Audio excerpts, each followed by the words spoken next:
आशापुर नाम का एक गांव था जहां एक गरीब परिवार रहता था। उनके परिवार में अशोक नाम का एक आदमी था। उसके परिवार में उसकी पत्नी, उसके 2 बेटे, एक बहू और 2 पोता पोती रहते थे। एक दिन शाम होते ही उनकी गली में गोलगप्पे बेचने वाला आता है। आइए आइए, खट्टे मीठे इमली वाले सब्जी के गोलगप्पे खा लीजिए।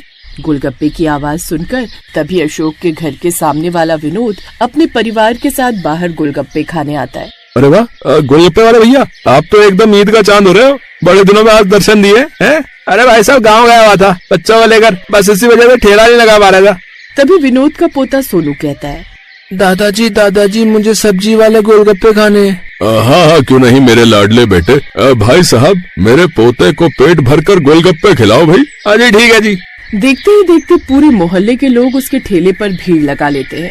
वहीं दूसरी तरफ अशोक का परिवार उन्हें देखकर अपना जी ललचा रहा होता है।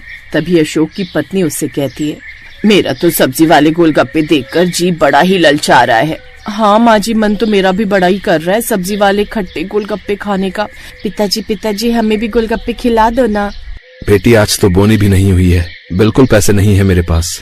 मुंह लटकाकर सभी लोग अंदर चले जाते हैं और फिर अगले दिन राम कच्ची सड़कों पर कड़कती धूप में सब्जी की बोरी रखे हुए ठेलों को खींचते हुए अपने घर के आगे रोकता है और हांफता हुआ अपने छोटे भाई तरुण को आवाज लगाता है।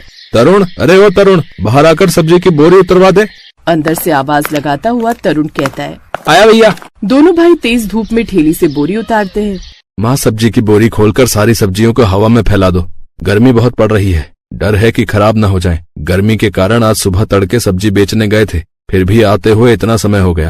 अरे कितनी बार कहा है तुझे, हैं? साथ में अपने छोटे भाई को भी लेकर मंडी जाया कर, ताकि कल को इसकी भी आलू प्याज की ठेली लगवा दे। अब एक की कमाई से घर नहीं चलता है। खाने वाले 10 लोग और कमाने वाला एक आदमी है। आखिर कितना करोगे तुम? नहीं पिताजी, अभी तरुण छोटा है, मैं अभी इसको इस काम में नहीं डाल सकता हूँ। अशोक की गरीबी का सबसे बड़ा कारण यही था। परिवार में खाने वाले 10 और कमाने वाला 1, जिसके चलते घर कभी आगे नहीं बढ़ सका। राम की हालत भी इसीलिए खराब रहती थी क्योंकि वो जो भी पैसे कमाता था उनसे अपने परिवार का गुजारा चलाता था। दोपहर के समय राम खाना खाता है, जहाँ उसकी पत्नी कोमल उसके आगे प्याज की भुजी और साथ में 2 रोटी रख देती है। ये क्या, आज फिर तुमने प्याज की भुजिया बना दी? मेरी तो रोज रोज इसे खाने से भूख ही मर गई है। सारे दिन धूप में धक्के खाकर सब्जी बेचो और एक टाइम ठीक से खाना भी नसीब नहीं होता है। राम तो बेकार में बहू पर गुस्सा कर रहा है। घर में जो रखा है वही तो बनाएगी बेचारी। तुम्हें तो बस हमेशा बहू का पक्ष लेना है। मेरी तो जुबान फीकी पड़ गई है इस प्याज की भुजिया को